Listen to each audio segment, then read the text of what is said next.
St. Louis has a unique history. It's a wonderful melting pot of people. As a city with world-class culture. I don't think people know how many things there are out here to do. The past. The Cardinals are world champs. The wait is over, and the St. Louis Blues are the Stanley Cup champions. The present. This was probably the best week of my life, so St. Louis is definitely going down in the history books for me. So much possibility moving forward. Each generation has made it better and better and better and better. Becoming great requires real work and taking on hard truths. I will be burying my son this year. He was shot and murdered. As a new year takes shape and new opportunities take off. The importance that St. Louis plays on the international global stage. First Alert 4 leans in on the forward momentum while hearing your concerns. You have to make people want to come here. We're losing our sense of community a little bit. Forging ahead as one. No divide, no borders. I just feel like this is our time. The sense of community is wonderful and makes me feel really like I am part of it. St. Louis is showing that we can work together, that we can envision a brighter future. This is First Alert Forward. Forward begins tonight at a place that shows St. Louis is moving forward. This is Westport Plaza in the Maryland Heights area. Decades ago, it was a hotspot to visit for shopping, dining, and entertainment. That faded for a time, but now it's coming back with new thinking. The addition of Rawlings and its Golden Glove atop Westport, plus a few additions here, shows St. Louis has the mojo to grow. I'm Nathan Vickers for First Alert Forward. We're on a new mission to tell your stories, hear your concerns, and bring the St. Louis region together and forward. We want to see the progress here in every zip code, and what's helping and hurting to make that a reality greatly varies.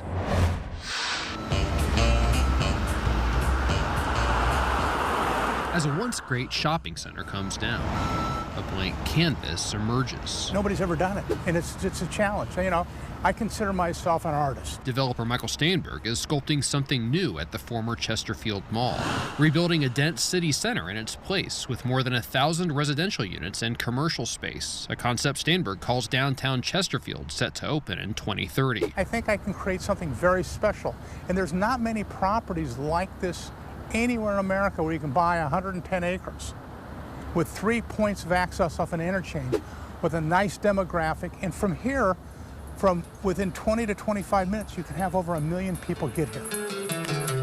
His company, the Steinberg Group, has developments around the country, including several in the St. Louis area, most recently the District and the Factory in Chesterfield. I built the factory. Everybody said that was the dumbest idea, and it's beautiful. It's one of the best venues in America. Projects like this highlight the opportunities investors see in St. Louis. I just feel like this is our time. Joe Butler is the founder of Red Key, a growing real estate firm with several offices in the area and a bird's eye view of the pockets of growth around the region. St. Charles, Lake St. Louis, O'Fallon, Wentzville, there's a lot of growth. And again, a lot of it's newer construction, but we're also seeing, I mean, think about the Grove. A few years ago, the Grove was kind of up and coming. Now it's very stable.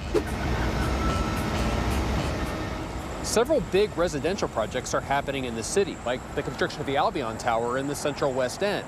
Downtown, there's the demolition of the Millennium Hotel to make way for a new project from the developers of Ballpark Village. There's also the redevelopment of the Jefferson Arms building. Housing is economic development, it's community, it's attracting people to come to St. Louis, and it's retaining people in St. Louis, that sense of place. How do you sell St. Louis? We're very affordable. We are one of the most affordable metros in the country, so you can still purchase a house here. That affordability is a plus, especially in a difficult national market for housing and construction. What are things like right now for developers? Things are tough. I think globally, on a national level, when you look, things are very difficult. We've seen in the last 3 years interest rates skyrocket. We saw construction costs go up by 20 or 30% in some cases. Michael Hamburg's company, Pure Property Group, is part of a housing and commercial project in O'Fallon, Illinois. He believes Metro East is poised for growth, and he's working on several projects in the city, like a residential conversion at the Reliance Auto building near Forest Park. Might not be skyrocketing up in terms of population growth, but we still have the scale scale. We still have the amenities. It's a very affordable place to live. But he says the St. Louis market also comes with challenges, especially in securing financing. Those investors are weighing investing in St. Louis or investing in Nashville or Cincinnati or Milwaukee or, you know, a lot of different towns that are in the same Midwest pocket, but some of them might have, you know, better demand drivers. They see employment growth, they see population growth, and they don't have the crime statistics that we might have, even if they're isolated to an area. But investors are still finding ways to build. As soon as one person moves out, another one moves in. Michael Burns runs Northside Community Housing, a nonprofit developer working to restore neighborhoods like Jeff Vanderloo and The Ville. At one point, these neighborhoods were some of the city's most prominent and populated. The Ville brought us some of the greatest entertainers of all time, Chuck Berry and Tina Turner. Nearby Jeff Vanderloo is home to Sportsman's Park, where the St. Louis Cardinals and St. Louis Browns played. Sportsman's eventually became Busch Stadium 1. These are the areas where I rode my bike. These are the areas that I grew up in. The organization's built dozens of new homes and apartments, and Burns says when they do, they lease quickly. The land is cheap. You know, the houses are affordable. Some of the challenges are we have to deal with issues related to crime and a lack of resources within the inner city. For him, part of the key is building neighborhoods to support families. We need grocery stores. We need banks. You know, we need businesses to be located in these communities, just like anybody else would want. Any big project comes with social challenges, too. Before demolition started at the Chesterfield Mall, Steinberg spent several years engaging with the public and city officials. They were concerned about traffic. They were concerned about density. And once we showed them the plans and how we thought about it, my reputation's at stake. So I'm going to make sure that I do what I say I'm going to do. But he believes it's easier to develop in some parts of the region than others. I like the people in St. Louis. It's too hard. What makes it hard to develop in the city? Let's talk about that. Too many aldermen.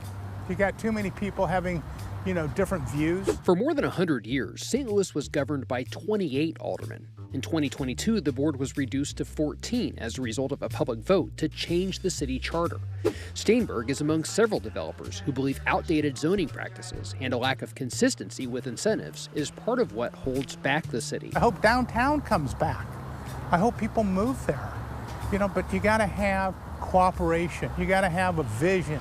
Burns and Hamburg deal with those issues too. Change the city charter, make it easier to get through the minutia of paperwork. And the systems are just kind of archaic. They don't have the computer software, they don't have the response time, they're understaffed. And then you go to the county and a lot of those things are known. There's a process in place. But in the fall, the city began work updating those processes for the first time in more than 70 years. And he believes change is coming. We've already seen, you know, roads finally getting new coats of asphalt on them downtown, lighting, bike lanes, things like that I think could be a real positive for our city, that when you travel to other markets, you see have already been done and they're already ahead of us. From a local perspective that's on the ground, that's here, we've kind of hit bottom and we're on our way back up now.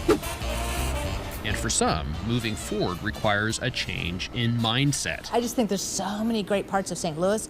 We aren't really touting that. Who should be touting that? Every St. Louisan. And again, not just in St. Louis, but everybody in our region. We are all in this together, and there's so many great things, and we have to tell our story. Steinberg hopes to rewrite that story, too. But what do you think it takes to move St. Louis forward? Cooperation. You know, let's all start being thoughtful and cooperative. For him, a transformation in Chesterfield is part of something greater. This became a project that is going to be my legacy. And I'm proud of what I've done for St. Louis. I want to continue to help St. Louis, and I want to make it a statement that you can do something good for the entire region.